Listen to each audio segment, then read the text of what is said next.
say? I was doing a little filming, trying to capture some what's going on. We're on our way south. We're making really good time.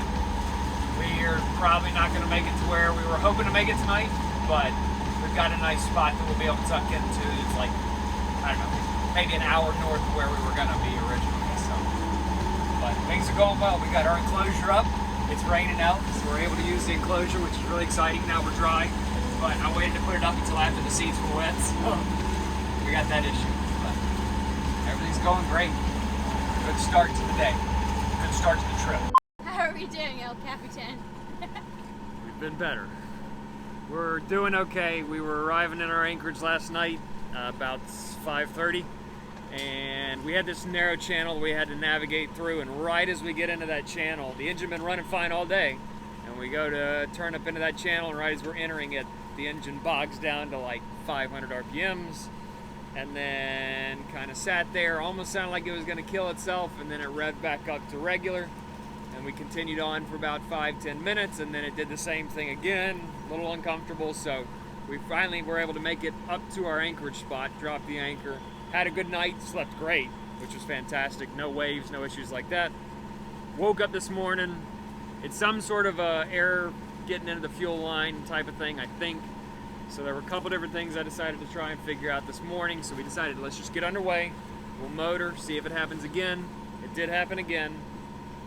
Right after it happened, I dropped my coffee cup in the water again, and we tried to rescue it, but we were unsuccessful. The one that Kelly had to rescue for me previously, and I dropped it in again. He It's keeps gone. doing this to me. My efforts were in vain. Yeah, I was kind of sad about that. So, lost my coffee cup, but so I tried to open up the fuel cap because I was thinking maybe the vent line for the tank wasn't able to, something was blocked. It wasn't able to pull in and it was drawing a vacuum. Opened up the fill cap, thought maybe that fixed it. It didn't. Closed up the fill cap. We pulled out the head sail. Fortunately, we had some good wind. Pulled out the head sail and we were running downwind, and I went down and I replaced the fuel filter. The filter looked fine, so it's not the fuel filter. And then we probably motored for almost 3 hours at this point, maybe 2.5 hours. Haven't had an issue at all, and then it just shut itself off again, did it again. So I don't know what's going on, but we might have to finally hop into an anchorage or into a marina. I might have to do a little bit of investigation. I don't know. There it goes. Wait. She'll come back this time. I was saying she's gonna come back, or There it is. There we go. It's back. That's it. Something's happening. I don't know what it is, but it's not happy. I'm not happy.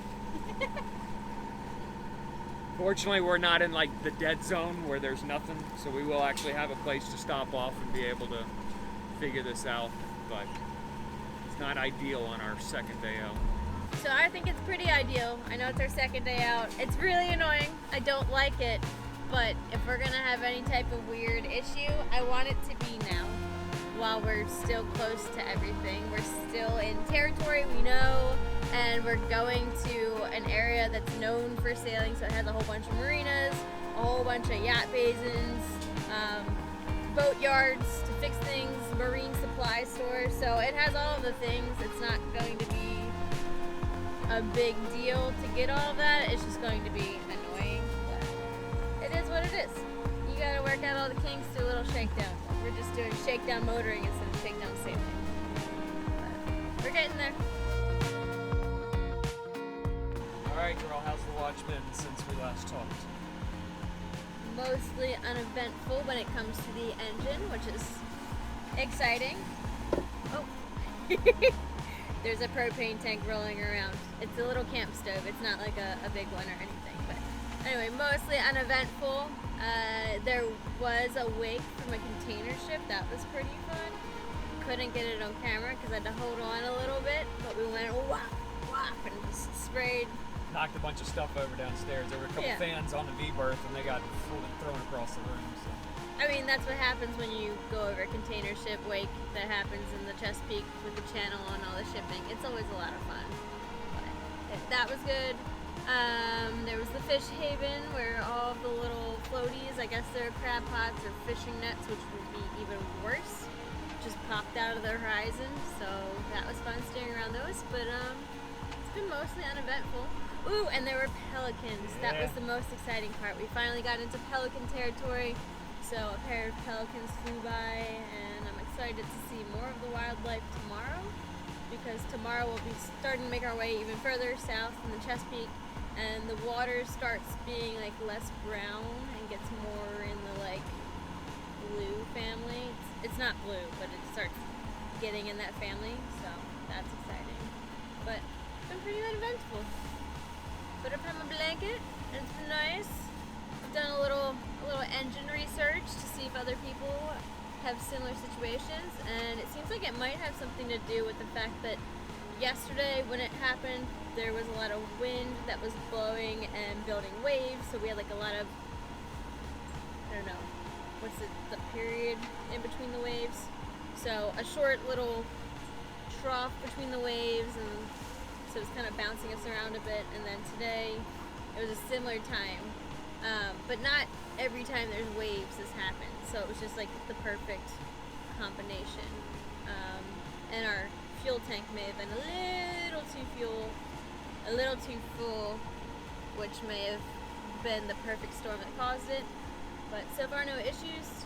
George checked all the lines, checked all the other things that he could get his eyeballs and fingers on, and it all looks good. So we'll run a few more tests once we get anchored, but it looks like it was just the perfect combination of things going on.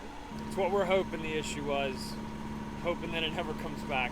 We'll just try to make sure we don't fill the tank all the way up. I was filling it up, and I didn't have somebody down there spotting the gauge as I was doing it, and I stopped at just the right time and went down, and it was like right on full, a little bit past full, which is further than I've ever taken it.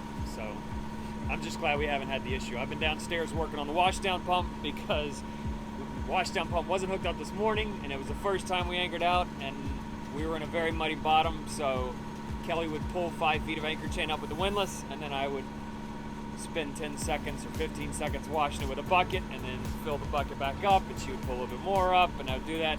So 75 feet of doing that, it was probably 25 minutes of pulling the anchor chain up. But now we have a little pump that I can hook a hose and a nozzle up to, and I can just stand up there and spray it off and clean it off and make life a whole lot easier. And we'll also have a much cleaner chain, which means we'll have a much cleaner anchor locker, which is right next to where we sleep. We don't want that smelling. So I was down there working on that, and we haven't heard any noises or any issues with the engine, so I'll knock on wood and do all the superstitious stuff, throw salt over my shoulder, whatever else, spin 3 times, I don't care. Whatever we got to do to make sure that we don't have that again, because that was not the most fun thing ever. But we're nearing our destination tonight, which I'm very excited about. It's a cool little spot that I've never been to, which is Solomon's, and I was thinking about it. I haven't talked to Kelly about it yet, but it'd be kind of fun to maybe spend a day here and do a little walk around and just kind of check it out and see. So we'll have to discuss that. She's nodding her head behind the camera. She says yes, she's on board with that. So I think we'll drop the hook tonight and spend tomorrow here and wander around and eat out, go to some of the museums. There's a couple of museums in the area, so that'd be kind of fun to do, and just check it out, because it's one of the big cruising destinations on the Chesapeake Bay. It'd be very cool to explore. So should be a good next day or two. French fries! French fries. Yeah, she did say that last night as we were finishing up, like getting anchored and everything, and Kelly comes downstairs. She's like, whenever we go out to eat next, I have to have French fries. It's been like probably a day and a half since she's had this. Not really, but it's one of those things where I was also thinking this morning that I really want ice cream, and I'm like, it hasn't been that long since I've had ice cream. It's not like I've been starving for ice cream or anything. It's just one of those things that pops into your head. So we'll have some French fries and ice cream maybe in Solomon. So I'm excited. Good couple days so far. Talk soon.